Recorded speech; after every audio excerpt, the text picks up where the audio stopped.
The human being is never going to stop searching. Maybe tomorrow, that's true. We may search through only voice search. We may use only LLM to generate an answer. We are expecting probably the format of the answer to change, not the frequency of our searching. We actually think it's only going to accelerate because, yes, that's human nature to be curious about it. In the realm of digital marketing, the constant challenge to balance cost and efficiency is something that keeps many marketers up at night. Organic search has often been the unsung hero in this narrative, but also it can be overshadowed by the instant gratification of paid search campaigns. So today, I want to dive deep into the intricacies of organic search and how it's evolving in today's digital ecosystem and the technology that's making it all much easier. Today's guest is Adrien Menard, and he's the CEO and co-founder of Botify, a company that's doing pioneering work in redefining the value of organic search. And they've recently introduced an exciting new methodology called ROS, which stands for Return on Organic Search Spend. And this promises to change how we perceive the role and impact of organic search marketing. So through automated optimizations and improved measurement capabilities, I want to learn more about how Botify is on this mission to help brands generate more sustainable visibility and revenue online. So buckle up and hold on tight as I beam your ears all the way to Brooklyn so we can unravel the mystery behind organic search, the significance of ROS, and the technology behind it all. So a massive warm welcome to the show. Can you tell everyone listening a little about who you are and what you do? Yes. Hi, Neil. So I'm Adrien Menard. I live in Brooklyn. I'm French, the father of three. But if I'm here today, it's probably because I'm the CEO and the co-founder of Botify. So Botify is an organic search marketing platform. We help our clients to be found online. Fantastic. And as a Frenchman living in Brooklyn, is there anything you miss about home? Oh, many things, of course. Probably the Parisian terrace. Yeah. I've been in New York for 7 years and I cannot complain. It's a fantastic city. And of course, the company was started in Paris. So I moved to New York to expand the business in the US, and it's been 7 fantastic years. And now Botify generates more than 70% of the revenue from the US market. So no, I cannot complain. Incredible. And before you came on the podcast, I was reading that Botify aims to ultimately try and empower brands and marketers with more sustainable, profitable approaches to web visibility, but in a complementary way to paid search that champions the greater parity of measuring the value that each brings. So can you tell me more about the significance of this change for what is currently the best practice, the traditional approach, and how you're redefining the meaning of value of organic search within the enterprise context? Because we've all been using the same old approaches to SEO and adverts, etc. for so long. What are you guys doing different? Yes, so that's a very good question because you're right. SEO or organic search marketing is not a new marketing channel, but actually it's changing very quickly for 2 main reasons that are directly related to the problem raised by the customer. So our customers, they have to do. So we live in a world where you have to do more with less. So as a digital marketer, you have to generate higher return very quickly. And SEO is sometimes seen as a marketing channel that is going to take some time to implement the optimizations, and is also seen as a marketing channel where things are challenging to measure, to evaluate the impact. Those 2 problems are actually becoming problems of the past because now modern SEO optimizations, most of them can be done automatically. So it means that first, as a digital marketing team, you can optimize your website for organic search in hours, in days, when it was taking months before. So that's a big change. And the second change is directly related to the capacity of measurement, the capacity of analyzing the return on organic search spend, which is really the impact of your organic search on your business. So yes, two big shifts in our industry related to more automation capabilities and measurement models or capabilities.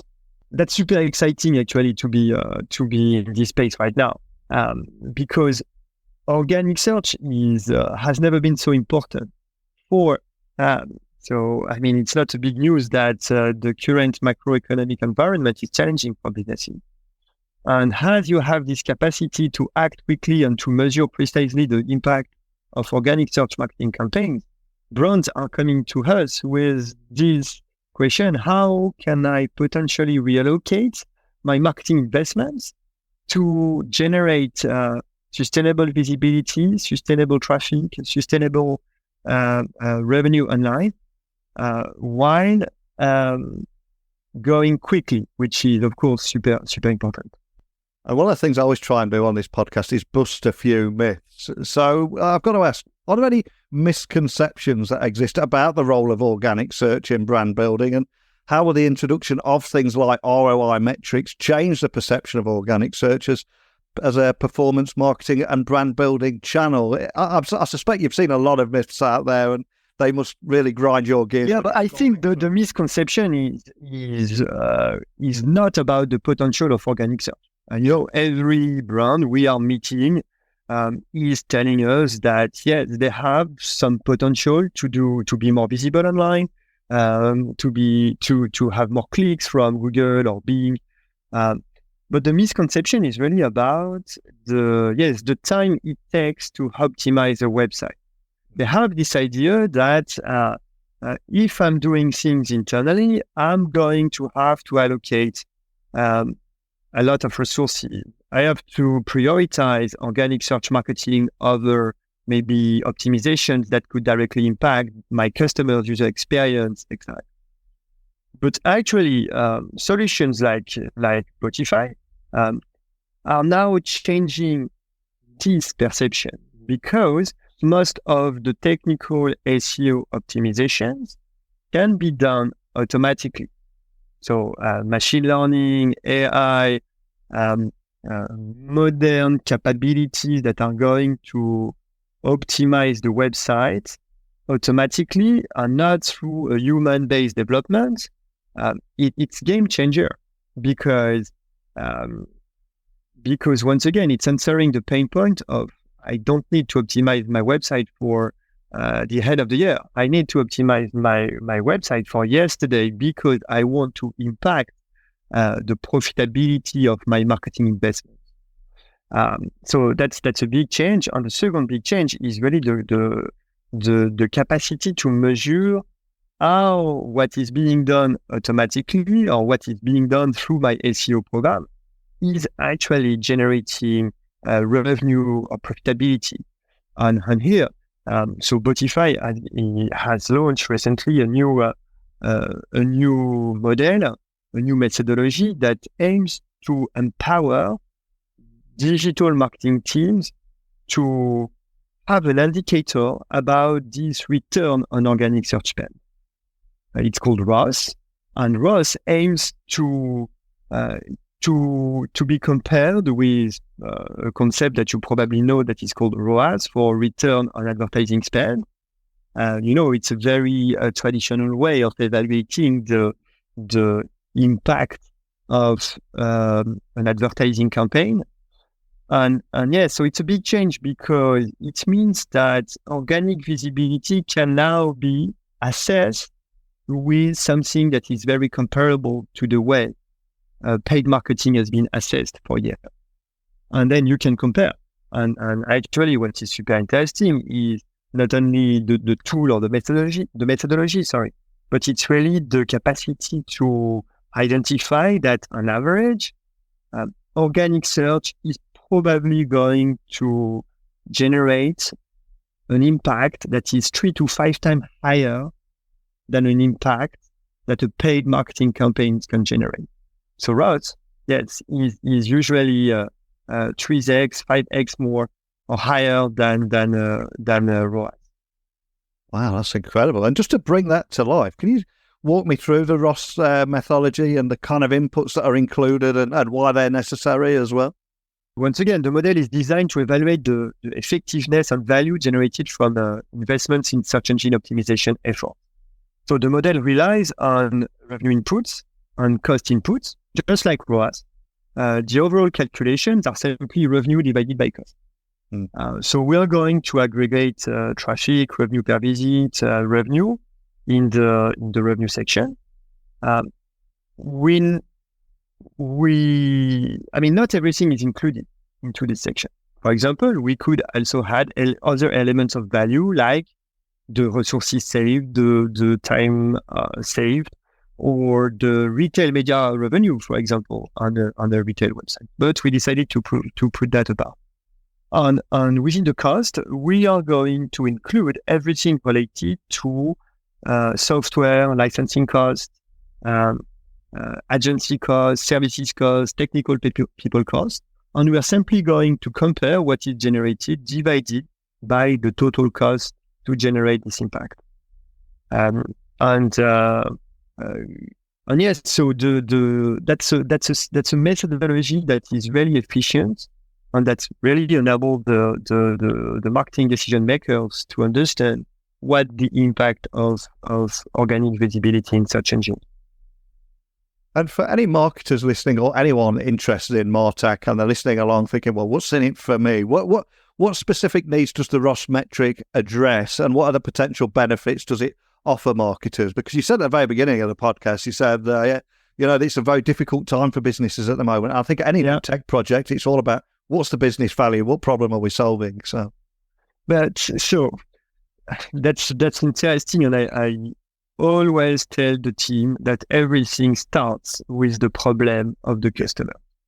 And actually, the most important question asked currently by the customers is, once again, how can I do more with that? Yeah. So, and they have this idea that paid advertising is becoming too expensive. Okay? There is too much competition. The difficulty to analyze the impact of marketing campaigns is also top of mind. Yeah. On the side, they also have this idea that, organic search marketing may have been underestimated. It seems that we still have some potential to be more visible online, to generate more click, more revenue. So they come to Botify and they're asking us, okay, how can we potentially reallocate some of our marketing investments into organic search marketing efforts? But to do that, they need to have the capacity to evaluate if organic search is actually going to be more profitable than a paid marketing campaign. So this is where the ROS methodology is so important, because actually we are really equipping with some an evaluation tool, that is going to enable them to allocate whether they have to invest more in organic search or in paid marketing. The idea is certainly not to replace paid advertising by organic search marketing. The idea is to say, okay, and when you think about it, that was the initial promise of the internet. You wanted to be, with internet, you can be visible online. So whoever you are, you can publish a website, make it online, and then potentially receive some visits from anywhere in the world. But now everything becomes expensive. You have to pay to be visible, which is weird when you think about it. So what is interesting with the ROS model and methodology is that now you can actually see that there is a sustainable and profitable visibility or source of traffic that you can reinvest. And simply by having the tool to compare ROAS and ROS makes that some budgets are being reallocated in favor of organic marketing. That's yes, very great.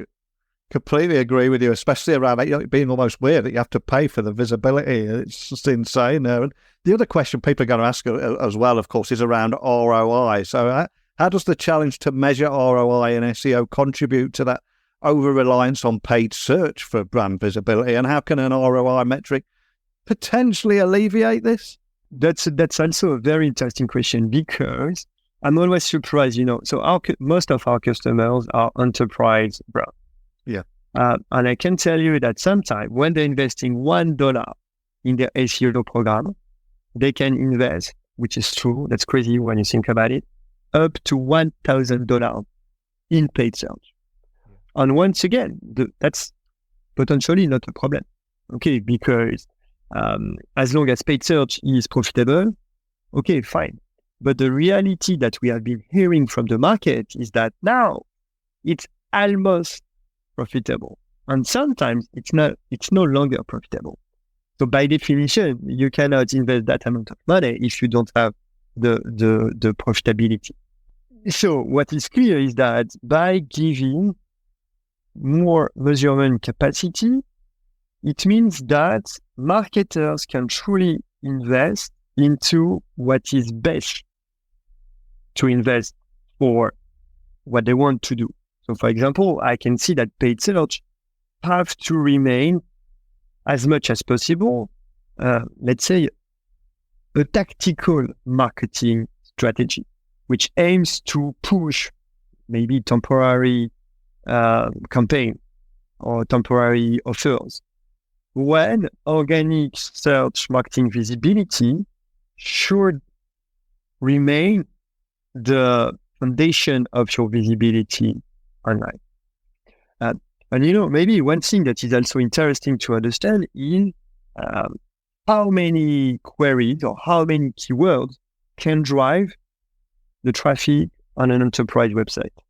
Yeah. So we work for customers who have millions, if not tens of millions of different queries that drive traffic on their website through paid and organic search.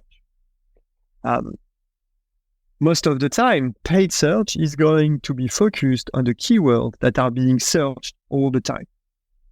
Okay? But when you look at the reality of the potential, of the conversion, of the profitability, most of the traffic comes from keywords or queries that are not searched every day. Okay? So that's also part of where organic search marketing is so interesting. It means that you can be ready to answer millions of questions that are of interest for your prospects or your customers, while not investing too much in and permanently in the keywords through paid. So yes, clearly there is the ROAS versus ROAS tools enable them to reallocate the way they want their budget to ensure profitability and sustainability of their online traffic. And the question I've got to ask, though, is where do you go from here? What's next? Because we're hearing so much talk around voice search, how that could impact the way we search. We've got ChatGPT and Gen AI, but that impacting the way we search and find information.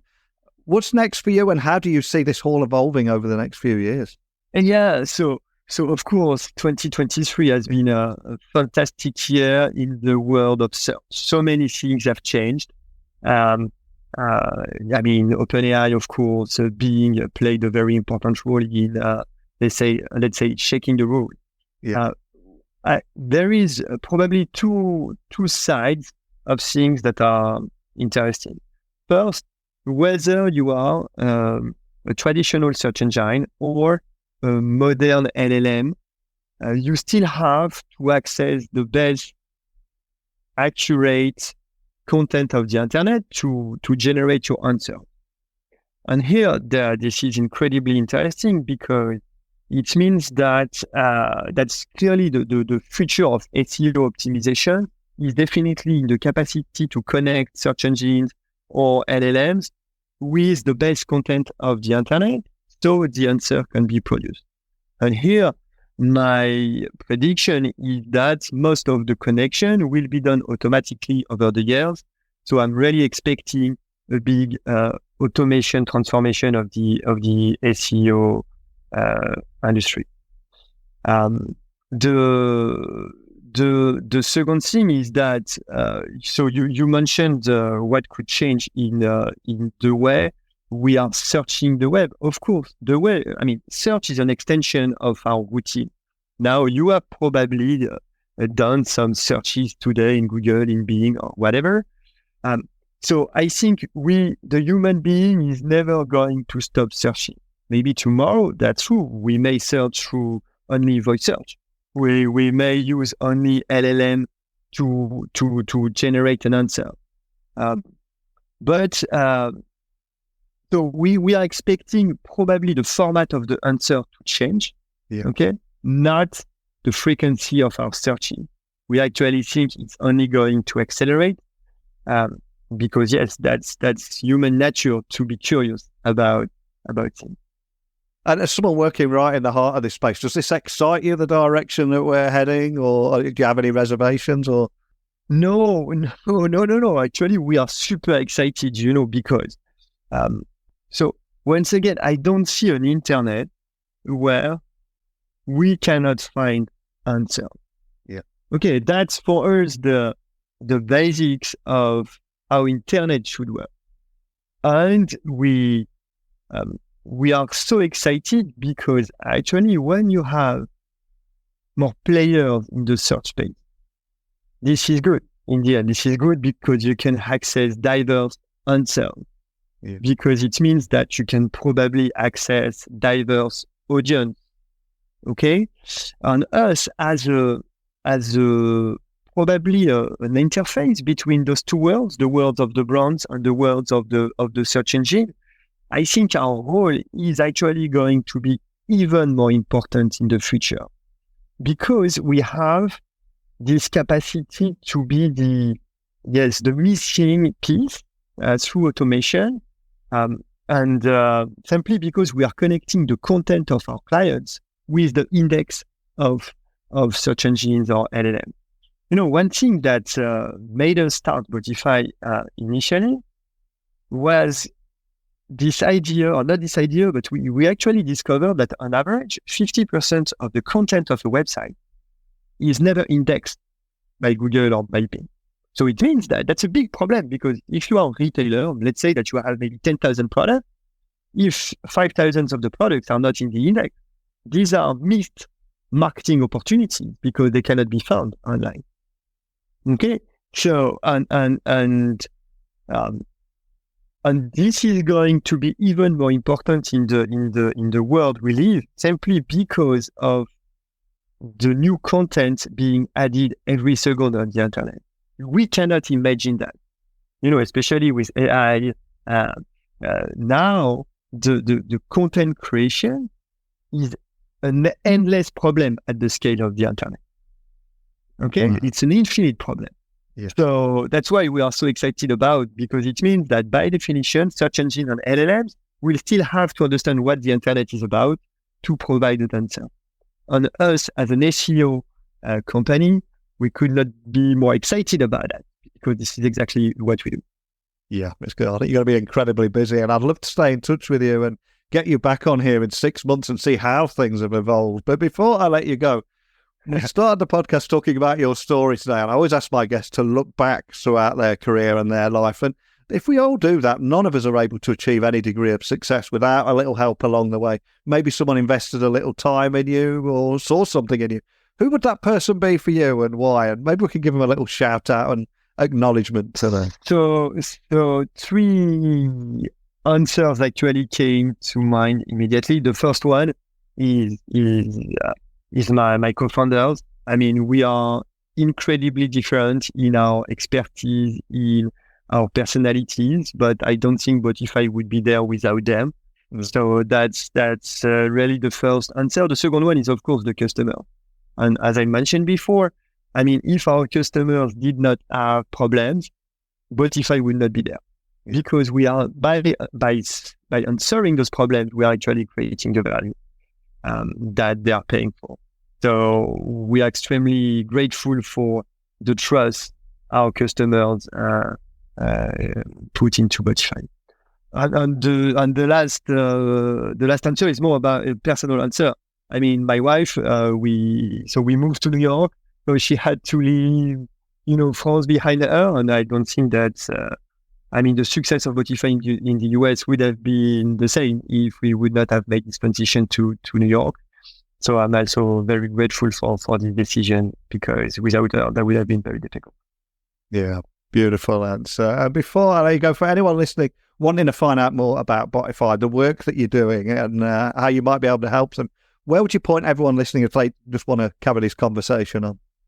So I think the best way to read more about Botify is to probably read the blog. So botify.com/blog. And of course, if anyone wants to keep the conversation going, I can also be reached out from on LinkedIn. So don't hesitate to send me a message, and I will be happy to speak with whoever is interested in ROS, in organic search, or the future of search engine. Awesome. Well, I get those links added so people can find you nice and easily. You've set off so many light bulb moments in me, and I suspect for a lot of people listening, especially around the fact that the way that we search is evolving continuously, whether it be voice, whether it be ChatGPT or LLM models, or whether it be traditional models. But you're bang on the money with what you said. Yes, they will change, but we're searching, and we will continue to search in a variety of ways, which can only be great news for you. And I'd love to find out more about how you evolve with this journey as well. So let's book you in for next year, see how things change. But just a big thank you for sharing your story today. I'll be happy to be back. Thanks for your time today. I think today we ventured through a wide range of topics, from the challenges and misconceptions surrounding organic search to the paradigm shift that the ROS metrics brings to the table. And the ROI in SEO has often been a grey area, leading to a disproportionate reliance on paid search. But as Adrien laid out today, ROS provides a pathway to balance the scales and allocate budgets more efficiently. And that's so important right now. And I think it was also compelling to hear how ROS is introducing a more rounded calculation model too, taking into account a variety of cost inputs, thereby offering a more transparent and realistic valuation. It'd be interesting to see if this can potentially disrupt the way marketers have been allocating their budgets and recalibrate the focus back towards organic search. And the big takeaway stat there, of course, was that ROI could be 4 to 10 times higher compared to paid search. So a big thank you to Adrien for giving us a glimpse into the future, not only of Botify, but the broader landscape of search engine optimization. It's an area that's ripe for innovation and disruption, and Botify, they seem poised to lead some of that change. But as always, it's a big topic this is. You've heard from me, you've heard from today's guest. What about you? What are your takeaways? Is there anything we missed? Anything that you would like to come on here and talk about? Email me now, techblogwriter@outlook.com, Twitter, LinkedIn, Instagram, just @NeilCHughes. Let's keep this conversation going. But that's it for today. I'll be back again tomorrow with another guest and another topic to explore together. But thank you for listening as always, and until next time, don't be a stranger.